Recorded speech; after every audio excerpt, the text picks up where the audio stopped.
Animals are fed. Horses are moved. Goats are eating. And there's one chicken coming in the shop. Man, those meat birds, the meat chickens and the turkeys. The meat chickens are almost kind of creepy how fast they grow. It's really eerie. They don't really look that healthy when they're growing. I think they grow so fast, their skin stretches so fast, they can't grow feathers fast enough, so they look kind of odd. It's just a weird thing to watch when you're not that familiar with it. But growing your own food, if you can, it's a good thing to do. Speaking of our own food, I can't stop eating that fresh tuna. There's nothing like fresh tuna, I swear. It is so good. Yeah, fresh tuna is definitely my new favorite. I could eat that shit every single day, no problem.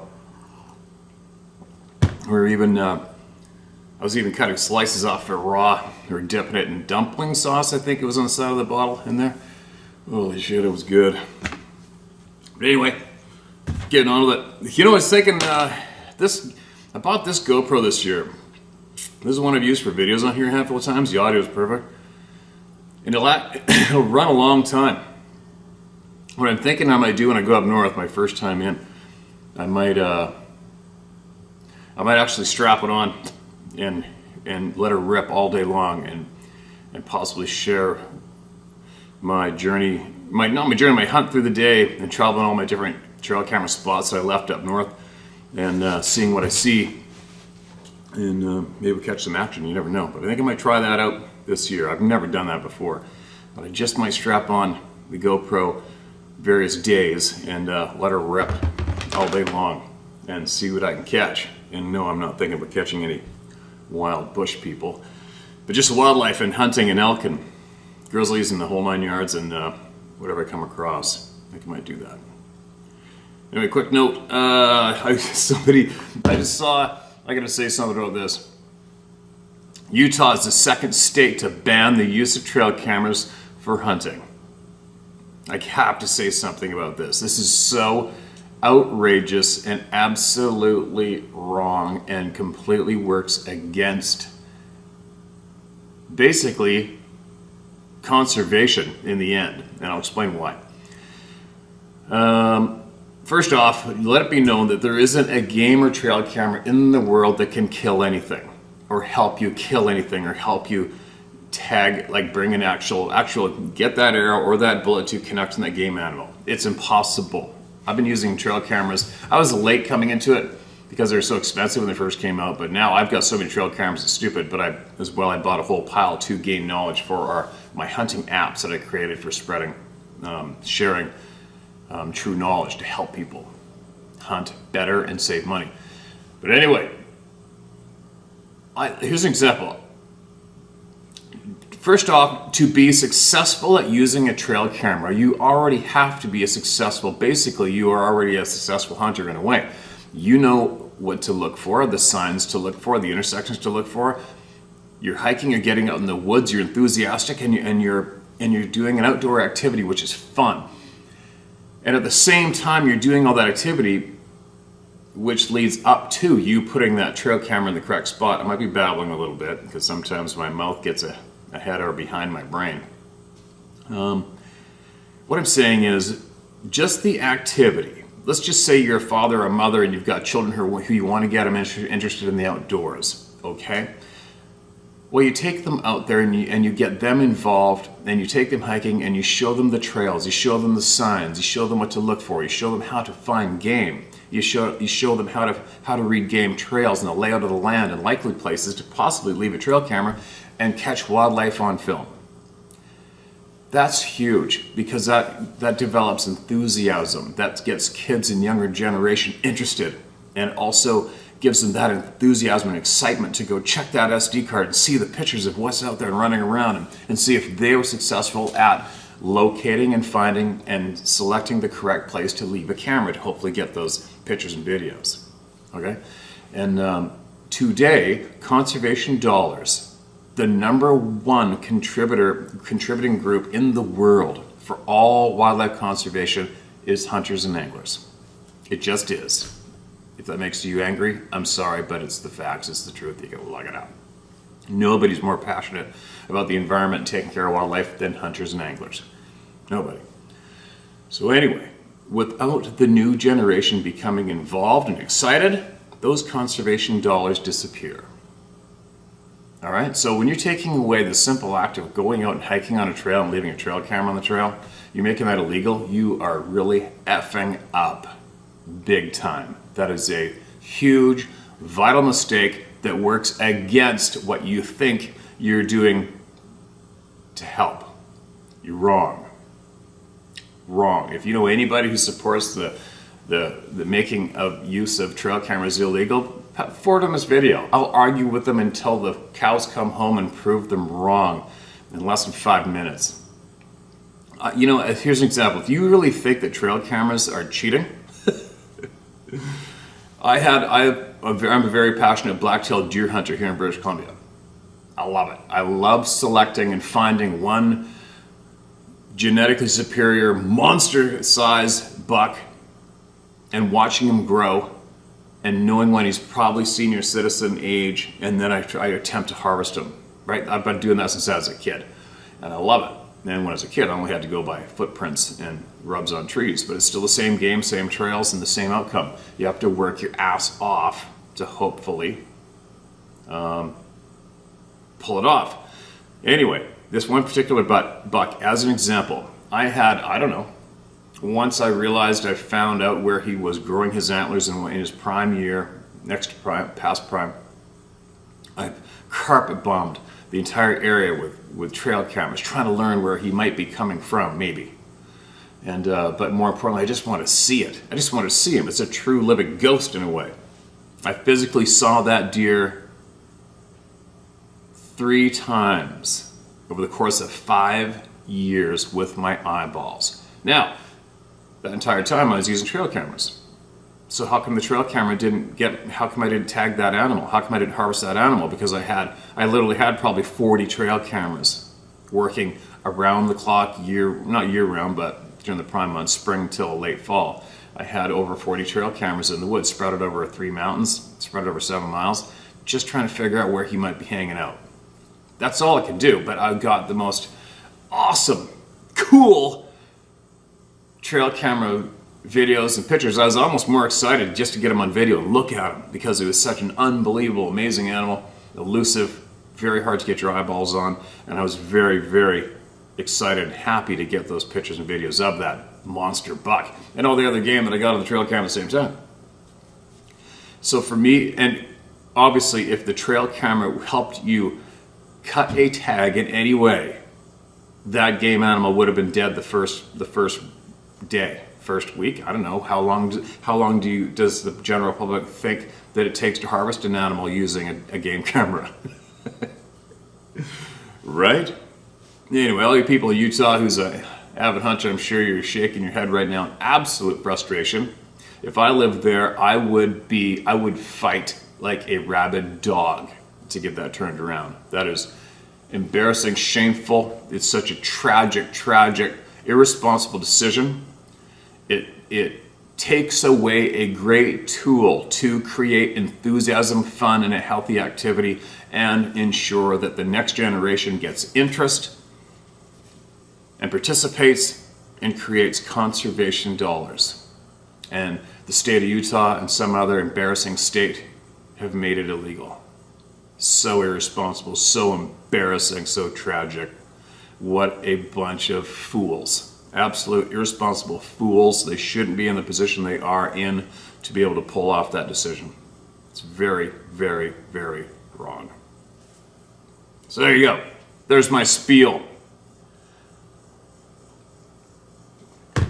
Game camera illegal to use while hunting. How embarrassing is that? Absolutely embarrassing.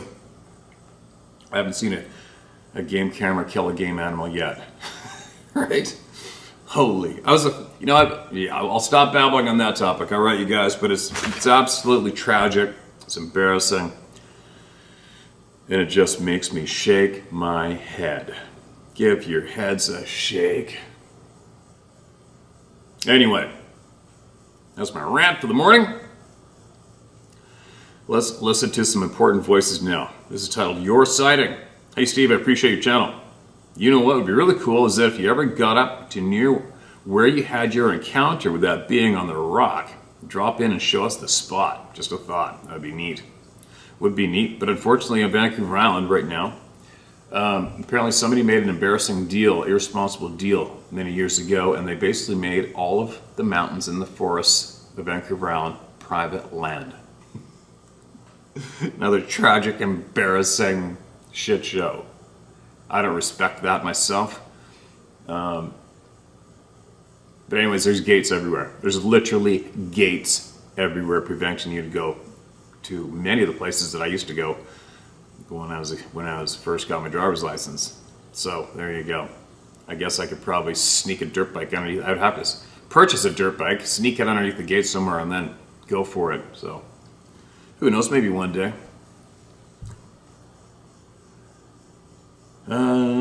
Where were we? Anyhow, I had an encounter in 1981 above Priest Lake in Idaho. It wasn't a sighting, but big roaring screams. Back in them years, Bigfoot wasn't thought a lot in my world. In other words, there wasn't people going around making calls and tree knocks and all that other bullshit that goes on now. Anyhow, it was late in the afternoon, getting close to sunset.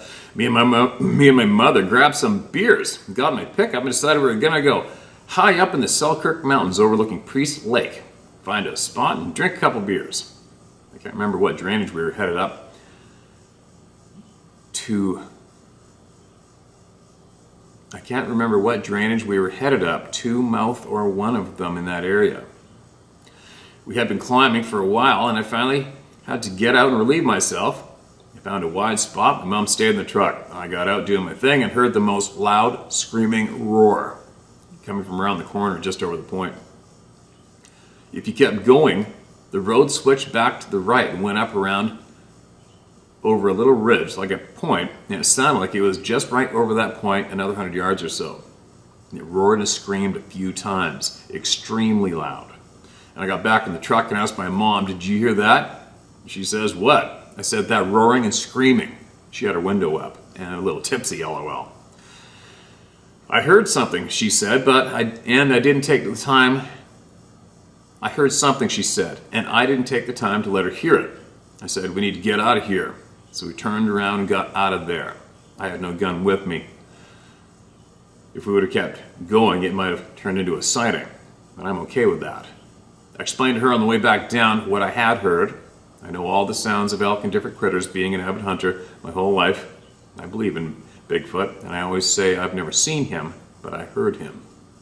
Anyway, Steve, I've cut timber and drove a logging truck for years, and I've never had any other encounters. But I will say, down in there cutting big timber, deep down in there, I've had a lot of uneasy feelings, like I'm being watched. Also while I was hunting. Let's keep it going, Steve. Keep up the good work. Safe travels, Devin. Hey man, thanks. It's kind of funny. I can show you guys almost where it was from another vantage point, actually, where I had my first sighting. I think I can get to a place and look straight across an inlet and show you the height of land where I would drop over and drop down, and I could show you the side of that mountain where I would hunt, trying to get to this little bowl. And it's literally death-defying steep all around, and cliffs and shit, and big mature fir timber. And I could show you guys the paths where I would go through, and I just feel absolutely threatened, vulnerable, and uneasy, and every hair on my body wanted to snap. I dreaded it. And that was well into my hike. Like I would leave I had a 71 Chev C10 pickup truck, and I would climb up the old gravel road. There's a gate there, and I'd go up in the pitch black. So I wanted to be in that landing. I wanted to slip into that little landing for first seeing light, and it was quite the hike to get up there in the dark. And then, as I was nearing that top pass, I'd just be cringing the whole time, like, "Oh God, here we go again." Weird, right? And but anyway, on the other side, I could possibly one day, I think I can get across the valley from there and zoom in on it with the camera and possibly show you guys that part of it anyway. But anyway, the roars and screams and the yells. The roars and the screams are so significantly loud, I don't think the majority of the people that it just gets described to are actually picking up what people are trying to put down. I think there's a couple recordings out there that show it like that. Those guys that were wood cutting south of Fort McMurray in Alberta, they recorded it, and it was unbelievable. And it's in one of the videos on this channel. I don't know which one. I guess I could probably find it, but it's a sound that would scare the living shit out of a dead person, right? Anyway, thanks for that email, man. And you know, when you say you've logged to cut wood for years and never seen one, well, the majority of people haven't, right? It's just like the majority of people have been in the woods forever, haven't seen a cougar. Meanwhile, they're all over the frickin' place. It just is what it is. And it's actually good to finally hear somebody like you say, you know, I've been in the woods all my life and I haven't seen one, but I accept the facts that they're there. Thank God. We need more people like you, right? I've had friends of mine say, well, I haven't seen one. Really? And I said to my one buddy, I go, well, have you ever seen two cougars mating? And he goes, nope. Really? Well, I bet they do it all the time. Just because you haven't seen them doesn't mean they don't do it, right? I know it's a little different topic, but anyway, babbling. I got 1.5 copies of me. I know this is a regular size coffee cup. Looks like a thermos up there. What do we got? Another one. My granddaughter, oops, mark this as red. My granddaughter looked into its eyes. Hello, Steve, and all my friends at the Round Table of Knowledge. My name is Rick Wegerson. You can use my name proudly because I stand tall alongside you and I don't give a rat's ass about anything anyone has to say. I'm 61 years old. Thought I heard and seen it all until this happened. I live in the southeast part of Aurora, Colorado, a suburb of Denver. It's almost a year before I got myself to write in what has happened to me, happened to my 7-year-old granddaughter. Back in June of 2020, I decided that seeing the temperature is going to be in the triple digits down here, that I would head up to the mountains and do some camping. I asked my 7-year-old granddaughter, Eliza, if she wanted to join me, seeing that she has never had experience of camping. So she agreed. So we jumped in my van and off we went.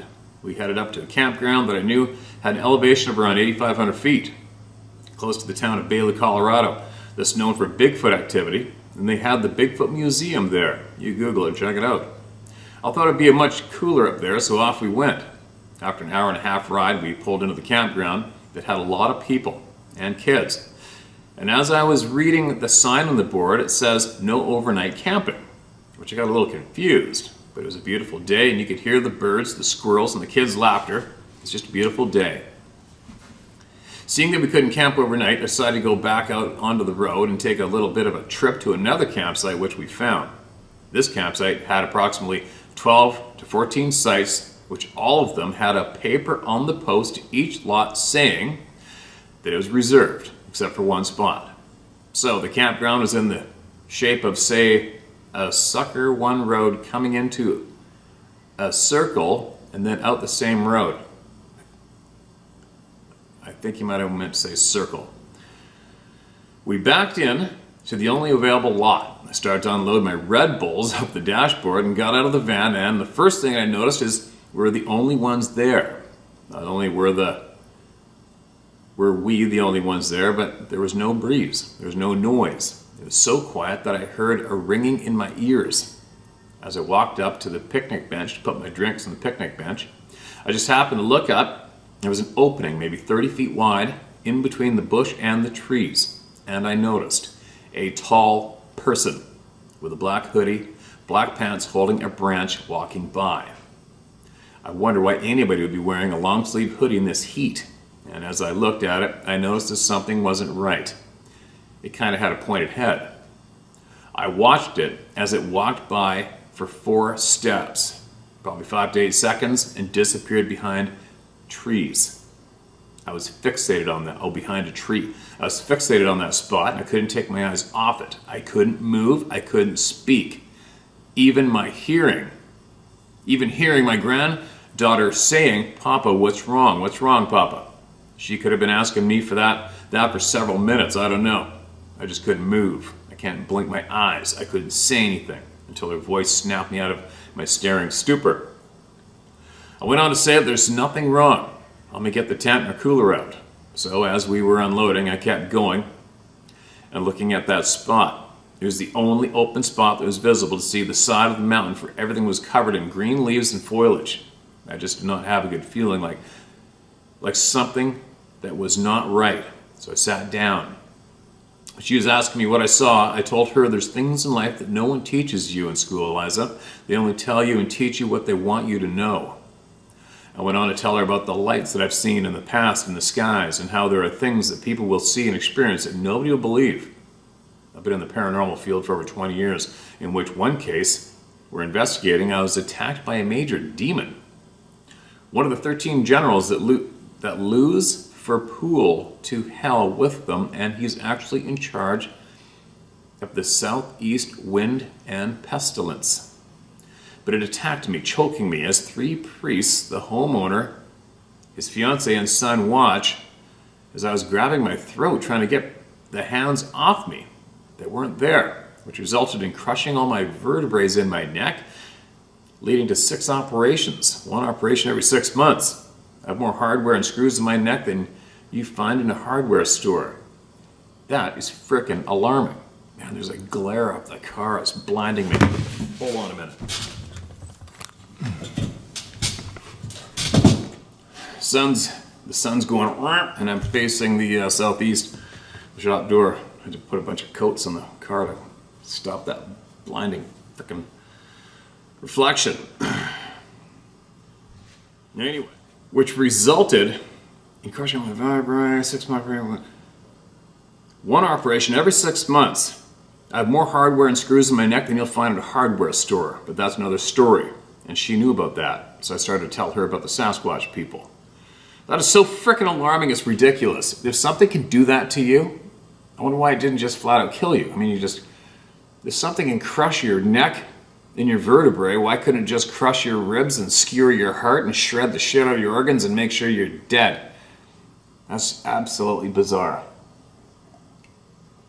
I'm not into that shit myself. But that's another story, and she knew about that, so I decided to tell her about the Sasquatch people. I've been watching you a long time, Steve, from your How to Hunt videos to the day you told about your experience. You told your story where people were emailing so many of their stories to where you had to get another email to handle all the stories being sent to you. Yeah, it was pretty crazy, wasn't it? I couldn't believe it when that happened. Well, a couple hours went by, and I told Eliza, let's go for a little walk. So we went in the other direction from where I saw that thing in black, and I told her to stay close to me, to not run off. We were at a section of the forest where they cut all the trees down in probably a 200 square yard area. I was guessing from beetle kill. As we walked, I turned around and saw she wasn't by me. She was 100 feet or so behind me, squatted down with a stick in her hand in the dirt. I ran to her and asked her, what are you doing? She then said, look, Papa, a big footprint. And when I looked at the ground to see what she was looking at, there was a human-shaped footprint. A huge ass, bare human footprint, toes and all. It was in the ballpark, I would say, of 18 inches long. I wear a size 11 gym shoe, and it was almost double the length of both my feet when I put them toe to heel next to the print. I started to look around and didn't see no other prints anywhere, just that one that was in the dirt. I never even thought about taking a picture because after what I'd seen and then looking at this footprint, I'm going to tell you I was freaking out.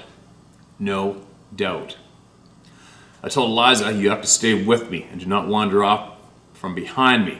And if I tell you to run, you get back to the camp and get into the van, which I had left open for her if she needed to get in. We continued on a little walk, and again, she pointed out a cave in the rock side of the mountain.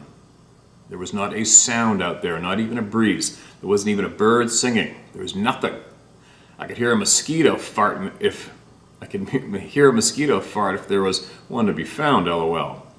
She told me as we were walking, look at that, Papa, there is a board, 2x8, laying on the ground with maybe 4 to 6 white rocks, which I'm guessing was quartz, that was sitting on a board towards the edge of the rock wall where this cave was at.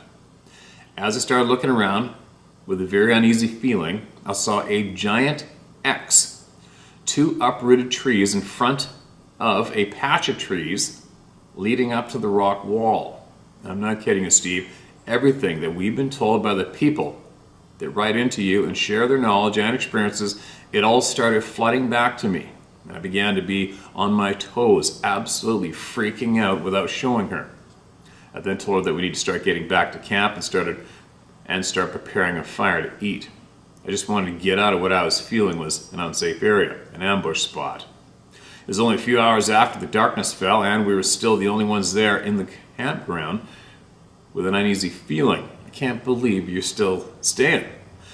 Had the fire going, and we cooked some hot dogs and marshmallows and set up our tents. 2 other parties arrived and set up, making me feel a little at ease. We sat there just talking and BSing about life, when all of a sudden a fox came flying through our camp as if running for its life right between us and the fire pit, which is only 3.5 to 4 feet distance away, and ran right underneath our van to the open area next to us, and I thought that was really strange. There was a pile of giant rocks that was next to our site that she was using to go to the bathroom instead of using the outhouse, which I thought was very clean, but she didn't feel comfortable, so whatever it takes. It wasn't until March of this year, 2021, that she told me that she had seen it too as I was talking to my daughters about it. I told everybody in my family and friends what we had saw, and they all laughed at me. I said, I must be smoking that good Colorado weed, which of course was not the case because I don't, nor even drink.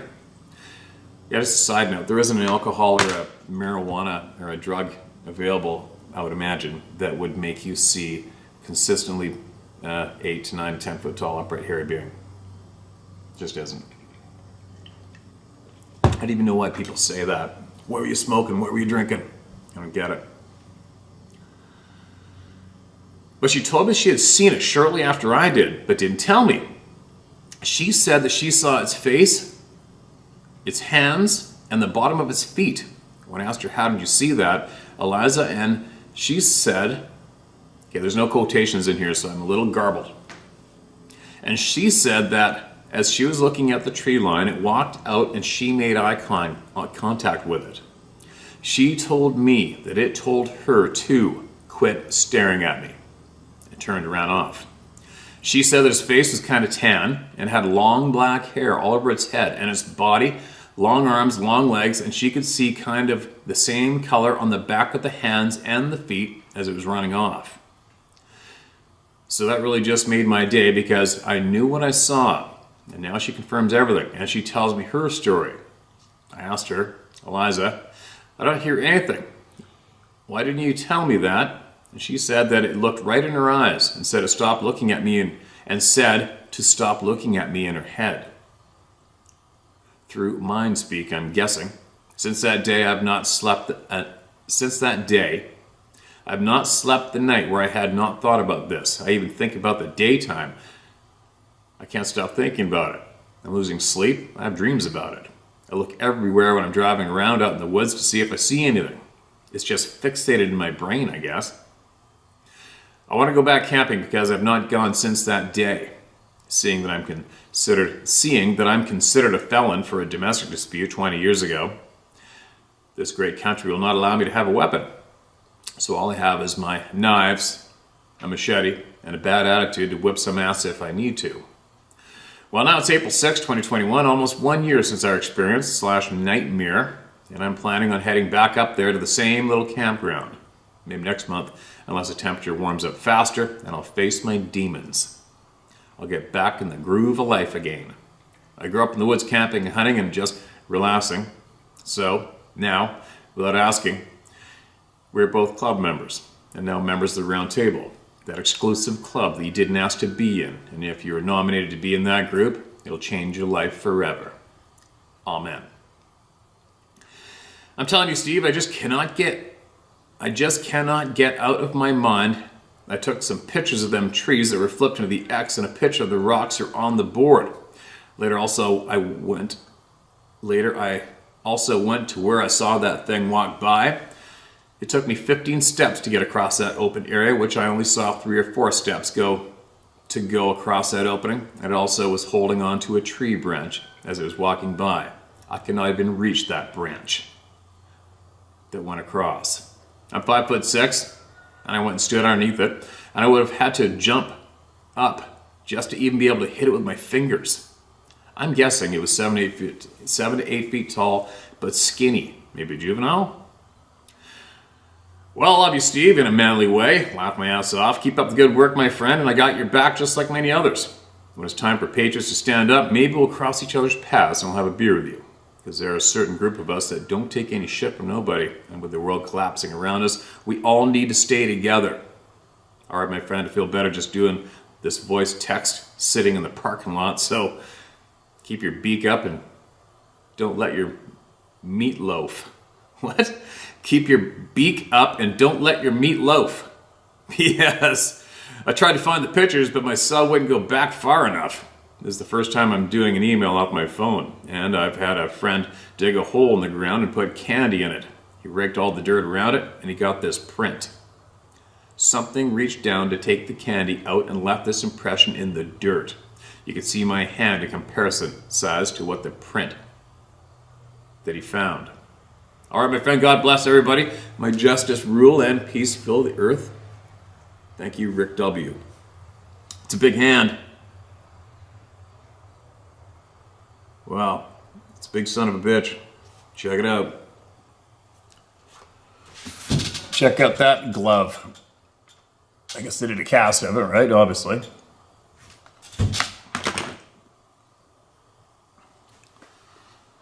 Huh. It's definitely not a paw with claws, is it? That's a huge frickin' hand. More.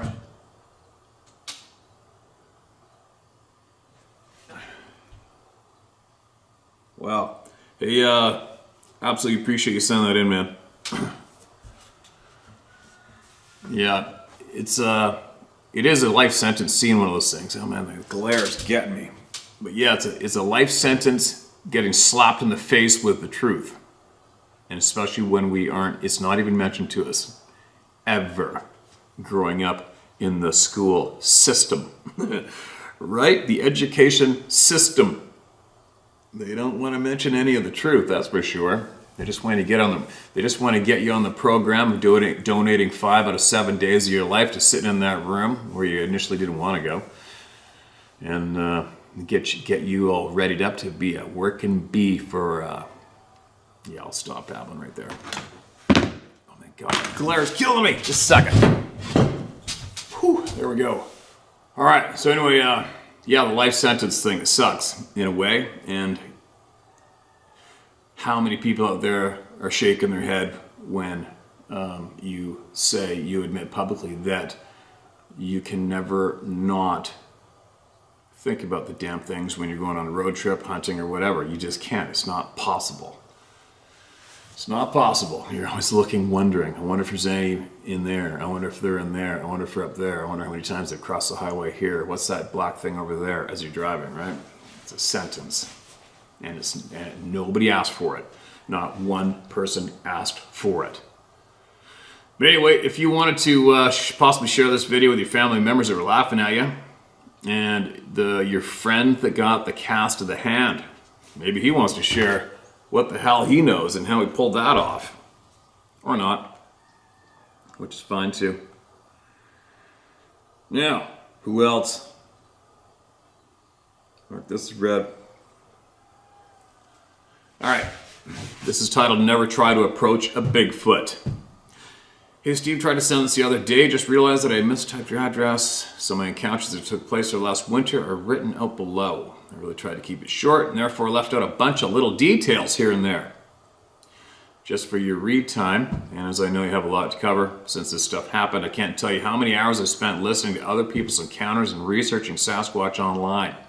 Anyway, my original email is below, and it's what I wrote in to tell about. Hope it's not too long, but it's as short as I could make it in order to get the most important stuff across, Drew. Okay, man, I don't think I've ever told anybody to try to make it short, ever. Let her all rip, man. Let her rip. Hey, Steve, my name is Drew. The only reason I don't read long ones is once I'm going, and then I get towards the end of an hour or whatever I'm doing, and all of a sudden I'll come across a book. I'm like, oh shit, it's too late to read this one. I'll have to read it later. But I've never encouraged anybody to make it short. But anyway, sorry. Hey Steve, my name is Drew. Stumbled across your channel late last winter or early spring while looking for information after some crazy shit happened to me in the mountains of Southern Oregon. I'm 48 years old and I've spent my life hunting, fishing, camping, and for the last years working in the woods/mountains. You can't live in Oregon and not heard of Bigfoot, as that would be like a Canadian never hearing about moose or hockey. However, minus a possible encounter with one at 13, my first year hunting, I've never actually seen one, that is until last year. I've worked in a particular area of the wilderness here for 2 years by myself. The first year was uneventful and the woods were the woods, normal sounds, normal wildlife. Last year in late February, however, that all changed. I was in one of the spots on the mountain riding a chainsaw. I just felled a tree and made one cut into it. When off to my west, I heard 4 thundering blasts. Like something took a big solid piece of wood and tried to break a tree in half with it. I mean, it was loud. I immediately stopped and looked into the direction it came from, to my west or left, but it sounded like it may have been off in the distance a bit, maybe like it echoed from somewhere off the mountain. I just didn't know. I hear nothing more while pondering what it might have been, and then, I went back to work on getting this wood down to the truck.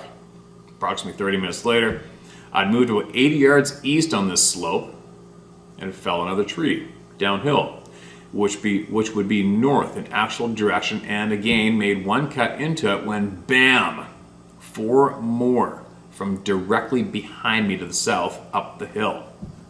Whatever it was had followed me and got up behind me this time.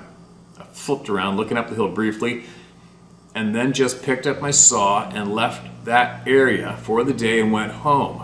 Because whatever it was, I felt didn't want me there. About a week later, I was in a different spot on the mountain. I was cutting firewood and had my 3-month-old German Shepherd with me, who was always at my feet everywhere I went, which will come into play here shortly. Anyway, I had fell and cut some standing silver madrone about 30 yards off the road and packing as big of logs as I could throw on my shoulder, down to the bank above the road, pitching them down to load in the truck. I'd made several trips and decided to go down the 6-foot embankment to the truck and grab a cold one. As I climbed up the bank, I looked down the tree line to my east. At around 80 yards away, I see what looks to be a large, red-haired silhouette standing next to a large fir tree. The sun was off to its back left and lit up part of the left shoulder, the head, its right shoulder, right arm, and leg. If you can picture that. Its left side was pretty much against the tree and so not lit up. I could not really see anything except an outline of reddish-brown hair that the sun was hitting from behind. I wasn't really sure what I was looking at this time, but eventually I found out. Anyway, I'm thinking maybe my mind's playing tricks on me and I go back to work. I made a few trips packing logs one at a time on my shoulder and decided to stop and look down there again. However, this time I don't see it. But I did notice now that the tree looks like it has grown limbs at a downward angle on each side of it that seem to stop at identical lengths on each side, approximately 3.5 to 4 feet from the ground.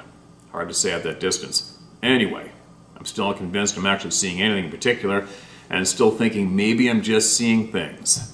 A few more trips down to the truck and I look down there again, and this time I no longer even see the limbs coming off the trees. And at that moment, my dog starts growling. And I look down at her, and she is facing the opposite direction I am and growling into the woods. That's freaking unnerving. I looked and I see nothing. But once again, I pack up and leave immediately. Now stuff starts to get scary, honestly. It's several days later and I'm heading up the mountain. Have earbuds in, listening to a podcast. And it was dreary, overcast morning because it had been raining. But by this time, it stopped. This is around 8 to 9 a.m., so it was daylight out, but not like a bright sunny day. I come around a corner that followed a little rock ledge and then flattened out for an opening or so to speak, and something caught my attention off to the left. I'm staring at this thing that caught my attention and I'm thinking, what the F is this? As I approach, I'm looking right into the face of something. What the F is that? Then my brain says, it's an effing gorilla. My mind scrambled, trying to process what I'm looking at, and as I get just about parallel with it, I realized what I was looking at. It was no doubt 100% a Bigfoot that was squatted down like a girl peeing in the woods, so to speak. I very clearly see this animal as if it was only 60 feet or so off the road. It was black in color and looked like it was covered in, say, 4-inch dreadlocks. Its hair was matted looking. The arms and shoulders were massive. It had black eyes and kind of a conical shaped forehead.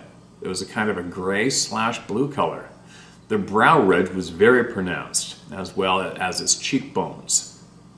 It had pretty forward-facing nostrils and just looked like pure evil to me. All happened so fast. It took my brain a few seconds to think to stop and get a better look, take a picture and all that. At this point, I had driven by it, but knew there was a place to turn around my F-250 just ahead. So I hit the gas and sped up to it, turned around and headed back while ripping out earbuds and getting camera ready. However, it was gone. It couldn't have taken me 2 minutes even, but it was gone. So I drove back and forth through this area probably 4 or 5 times, searching and looking for anything that may have possibly tricked my mind somehow. However, there was nothing even remotely close to what I saw. So I ended up telling a couple of people about this, which one is my brother, and he asks, "Why didn't you get a picture?" I tried to explain that by the time I processed what I was looking at, I was literally passing it by, and then it took a second to think about getting a picture. By that time, it was gone. Okay, now stuff really gets scary. To me anyway. Exactly 3 days later, I was back up on the mountain cutting logs for firewood and had my German Shepherd with me. I was in the spot on the mountain that led to a dead end, which I was at pretty much. I had turned around the end of this road and pulled off to the side of this old dirt mountain road. There's an area full of standing dead madrone. Is it madrone or madrone? Madrone, I'm guessing. And lots of trees in the ground. Around 100 yards below this road was an old regrowth area, so it looked like a bunch of 8-foot tall Christmas trees down there. I'm cutting some wood maybe 30 feet down from the road and my truck when I noticed something black in between 2 of the Christmas trees, or small Douglas fir trees, whatever you want to call them. Anyway, I see this black thing and immediately think it's the black Bigfoot I saw. I also think about my brother questioning me as to why I didn't get a picture. So in a moment of courage, I soon regretted, I thought I'm going to get a picture. I went back up to the truck, grabbed my semi-auto 12 gauge, put 3 extra rounds of double-aught buckshot in my breast pocket of my Carhartt overalls, took out my cell and got ready for a picture. Headed down there and was about halfway when I looked down at my feet to check on my dog. She wasn't there. So I turned around and she was sitting on her ass watching me from beside the truck. So I called her name and she didn't move. At that time, I heard 4 steps from down below me, where I had been headed to get a picture. These steps were heavy and broke branches on the ground with every step. I swung around that way, and at that moment, from up over the truck, I heard something I've never heard before, and I have a hard time explaining. It was a sentence in sounds I had never heard in my life. It was a sequence of sounds that almost sounded ape-like, with some like suction clicking sounds thrown in.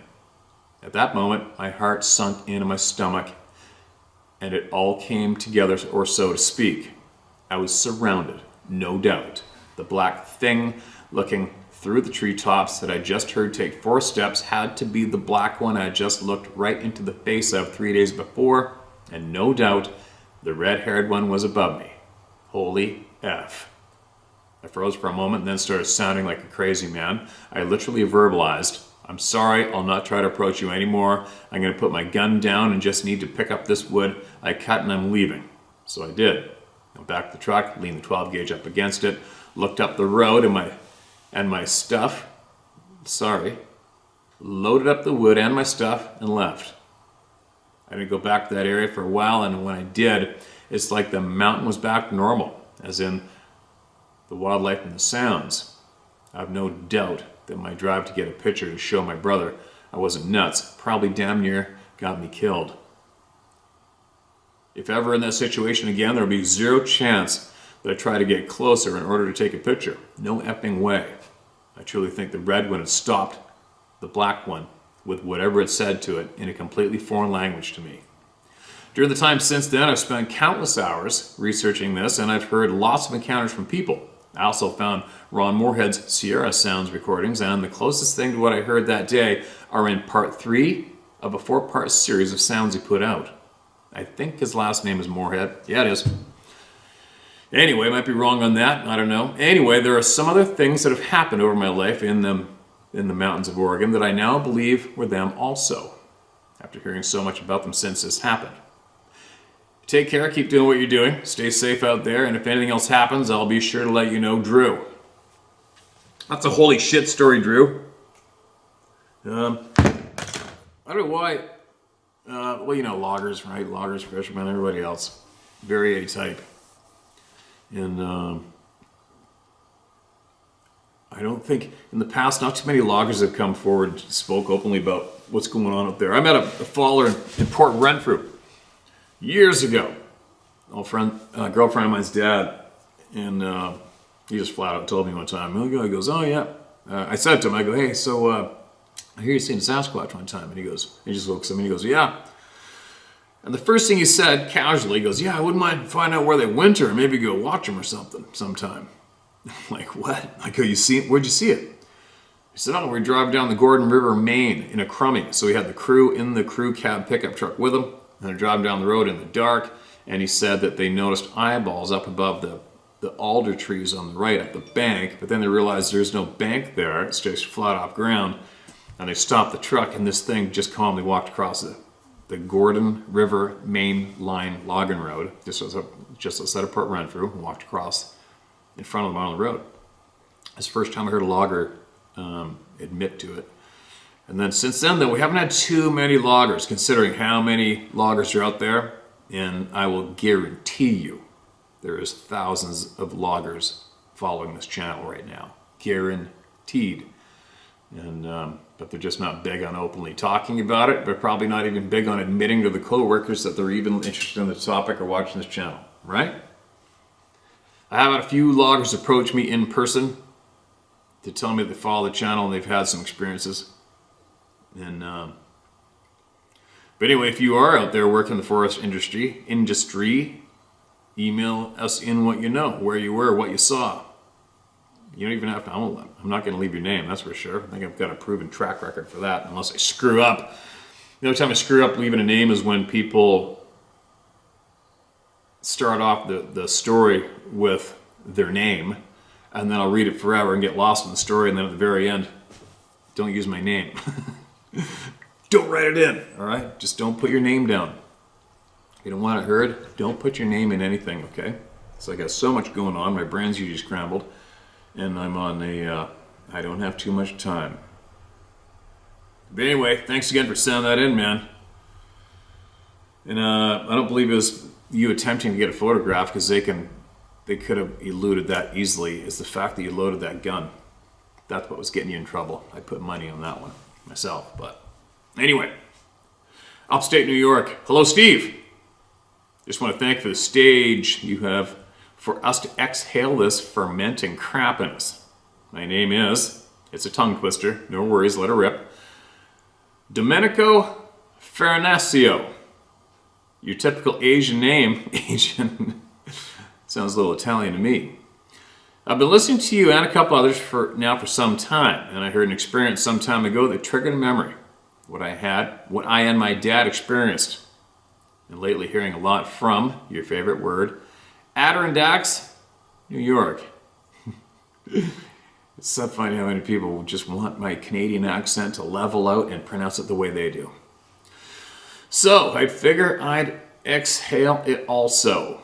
I had two vocalizations, no sightings. The first was what got triggered. 1979 December, I was 12. Place, Hamden in Delaware County, New York. My family has some land and a camper there. My dad and I hunted every year there up to his passing in 2012. That day in 79, I took off from school on a Tuesday. And I convinced my dad all day Monday to go up on Tuesday because I had a half a day of school. I didn't need to go. My grades were very good, so we left early Tuesday morning. I didn't have a hunting license or a firearm, but my dad did. We sat in our usual spots from early morning to around 10 a.m. I said to my father, whispering, "Let's do some still hunting." We haven't seen a thing, not even a fly. It was a very still and beautiful day, around 50 degrees, so we decided to take a logging road up our property into our neighbors. Steve, no one lives there to this day. The nearest resident is a half a mile away. We started up this steep slope heading northwest, slight breeze in our face, extremely quiet because that day was extremely quiet also. Slow, still hunt, every 30 feet, 3/4 up this hill we started moving west, very thick wooded, fallen trees around, and very high, elevated, but we were very quiet. My father was to my left approximately 20 feet and slightly below my grade. As we were slowly moving, all of a sudden, to my right, a growl, going into a low, deep roar that lasted a few seconds. The tone was remarkable, something that's burned into my brain, and it was close. We both stopped as if we just saw Medusa. We froze. My eyes were trying to pick up something horizontal between the upright trees. I didn't turn my head. I didn't see anything but trees. My father then says, "What the F was that?" And I say, "It's not a moose. We would have seen it. It's not a bear. It would have jumped us by now. Not a cow. No way it can climb up here. I don't know." My father looking past me to my rear right for a few seconds, then looks at me, showing me his 30-30 Marlin clenched in his hands. Well, this ain't gonna kill it. We both stood there for a few more seconds. I decided to move my head, scoping the land, scope around me, again saw nothing. We decided it was time to head back to the camper slowly, and we did. And for the rest of the day, we didn't see anything, hear anything, so we left for home sooner than expected. That weekend, my dad calls me into the basement. I head down, and he says, look what I bought. He whips out a .444 Marlin, shows me the bullet. I was, "What's this for?" He looks at me, "Steve, I'll never forget it," and he says, "This'll kill it." Okay, bet on deer will destroy all the meat. He brought hunting for the next few years, never using it. Steve, my dad, wasn't born in the US. He has no clue what's a Sasquatch. And I, at the time, thought it's a California issue, 67 Patty film. We never discussed that day, ever. He never told anyone until a few years ago, my wife, and then my mother, who freaked out, and it was because listening to a story on YouTube that triggered my memory. A couple years after my dad passed, I was up there with my son during deer season. I had a nice fire going in front of our hunting home we had built to replace the camper. It was 9 p.m., sitting there looking at the fire, then down our driveway, a long, loud whoop. You can feel it in your face. My son's eyes erupted out of his head. I said, "Don't move." I grabbed the 870 and said, if we see eye shine along the ground, I think we're good. But if it's 7 foot plus high off the ground, we're out of here. I blasted the LED flashlight in that direction, saw nothing. We hung around the fire a few minutes and packed it in. Steve, all these years hunting the same property, 40 plus years, did I ever hear those sounds? And listening to the experiences in New York, I'm not alone. I've been to Canada a few times, have family in Montreal, beautiful. Be safe, God bless. Domenico Fernacio. All right, man. Sounds like your dad saw it. And it obviously scared the shit out of him. And he died a member of the Club of No Return before he knew there was a club. Yeah, it's funny. I don't know why they growl. I don't know why they growl at us. I don't know why they sneak up on us. I don't know why they scream at us. We are far too easy to avoid. We are so easy to avoid. I don't get it. Moving along. Thanks for sending that in, man. All right. That's good. I gotta go. I have to make, I made 2 already. I had to make some tough blocks to put underneath my boat. I got to get it out of the water. I got an appointment for a guy to come haul it tomorrow. And I got too short of time to find a boat trailer for it. A brand new boat trailer is 16 grand. I'm like, yeah, ain't happening right now. So, I have a boat hauler lined up for tomorrow at 1. So I gotta go back out tonight, motor the boat all the way back, get it on blocks, blast the hull off, and then make sure there's no hidden herring or anchovies on it anywhere. And then start packing my stuff to go up north to the mountains. That's what I gotta do. And get this out, get these voices shared, and get my ass in gear. So there you go. More voices were heard today, and more coming in every single day. And everybody's got to be heard, and they're going to be heard. And on closing, if you know of or are anywhere where any group of morons is thinking about making trail cameras for game illegal, fight like hell to stop that, because that is going to absolutely prevent the younger generations of getting enthusiastic and having fun and getting out in the forest and becoming conservationists, which we need. Okay? That's so absurd. Illegal. Making it illegal for game cameras. That's like banning guns because they cause crime. Banning guns? Why don't you ban criminals? Ever think of that one?